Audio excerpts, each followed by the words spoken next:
Hey there, welcome back to Reddit Dating, the best channel for Reddit cheating stories. Be sure to like, subscribe, and hit the bell notification for more stories like these. Now, let's get into the video. 15 years together, 13 married, 4 young kids. Wife's EA came out a month ago. Very sorry for the super long-winded nature of this, but want to give as much detail as possible for as accurate advice as possible. Also, this is my first time posting on Reddit, so not quite sure how it all works, but spent all day reading stories here after stumbling upon this subreddit and many of them, and the advice offered spoke to me. I'm 36 am, my wife is 33, we have 4 young children, all under 11.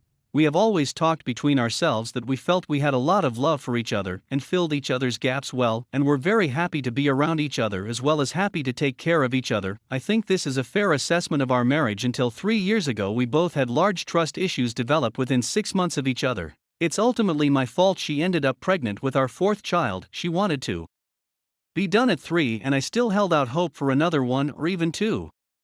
So I told her I wouldn't support permanent protection when she brought it to me, and through not enough care by me, we ended up pregnant with baby number 4. She was not happy, to say the least.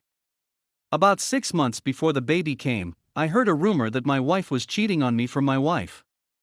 Allegedly she had heard it from a mutual friend and wanted to warn me of it before I heard it separately. I did not believe her when she told me there was no validity to this rumor, and she claimed to have only interacted with this man alone once, and it was fully innocuous by her account. She had no idea where any basis for this rumor came from. After lots of talking, I decided I had to take her word on it with such flimsy evidence, and so much at stake in our marriage with the kids and a mostly day-to-day happy life.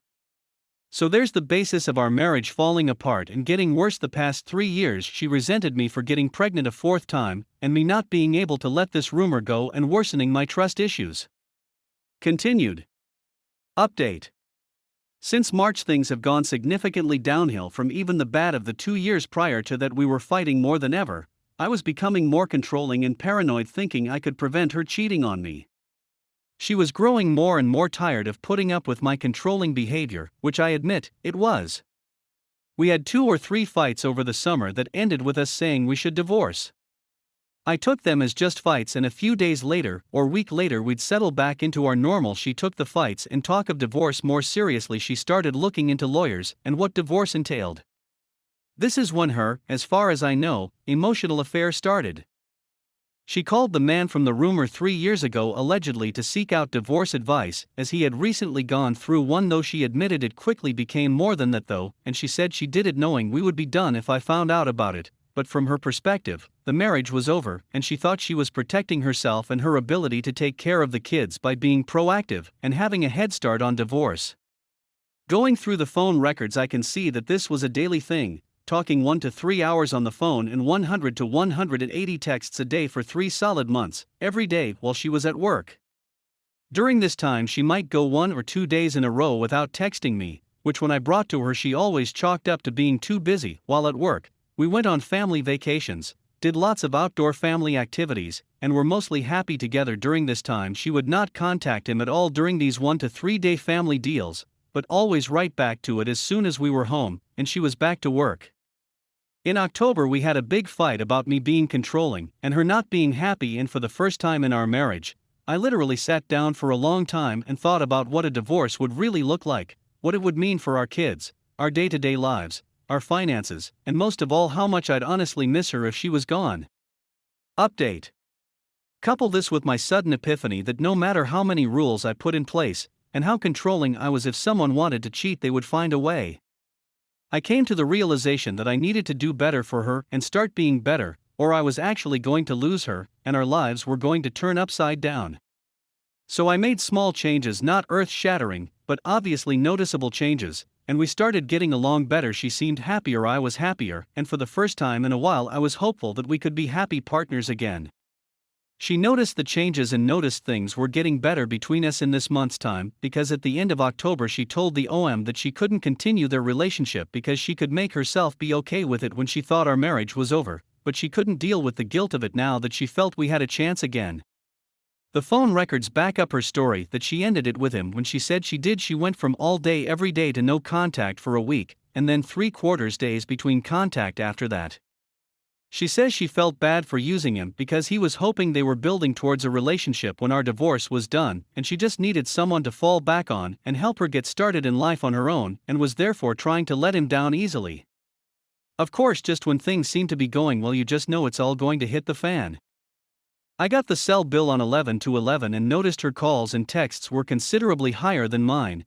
Dove deeper in and found that 80% of those calls and texts were to one number. Dove deeper yet and found that it had been going on for 3 solid months with the same number. Finally, after much cross-referencing and researching, I figured out the number was a work number for the man she was accused 3 years ago of having an affair with. My heart sank. I started shaking uncontrollably. I couldn't hardly breathe.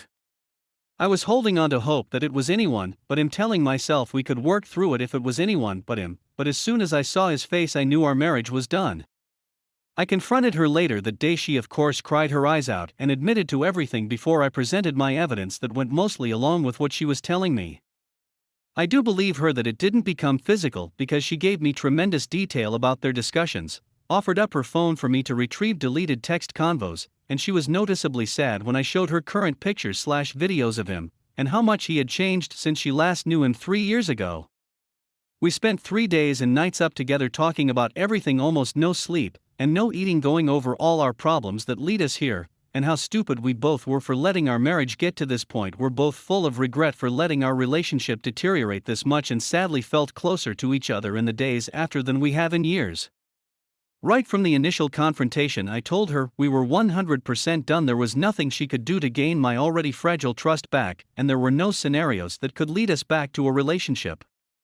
We sat each kid down by themselves and had long talks and lots of emotions with them all, letting them know we would not be together anymore, but we'd always both be their parents and always love them and always work together to take care of them. That was 6 weeks ago. We are still living together just to make basic day-to-day life work for now, especially with all the COVID stuff throwing wrenches in every direction, as well as making the transition hopefully easier on the kids. But I have not wavered an ounce from my position that we're 100% done, and all our conversations about the future have had that as a baseline understanding. We're saving money for the divorce, I'm helping her look for a house, we're talking about how we can make our schedules work together. I type all this out and give you all this background to ask this: am I being unreasonably stubborn in my unwillingness to consider saving our marriage? I am known for being very definitive, logical, and a bit harsh amongst my friends and family, so it's very hard to consider tolerating an affair, even if it was legitimately not physical, which I can't know for sure. When they all know it's a deal breaker for me, I am going to miss my wife terribly, and she has said repeatedly she threw her life away for nothing, and she would never even considered contacting him if she had only known I even just still wanted her. I don't want to let my kids down. I feel terrible that I let my wife down so much, that she was that miserable, though still no reason whatsoever to cheat. End the relationship first. I'm sorry for the incredible length of this post, and if you've read through it, I want to tell you I am very thankful for you taking the time and thought to consider offering advice, and I do promise in return I will read all offered and think on it. Thank you again, truly.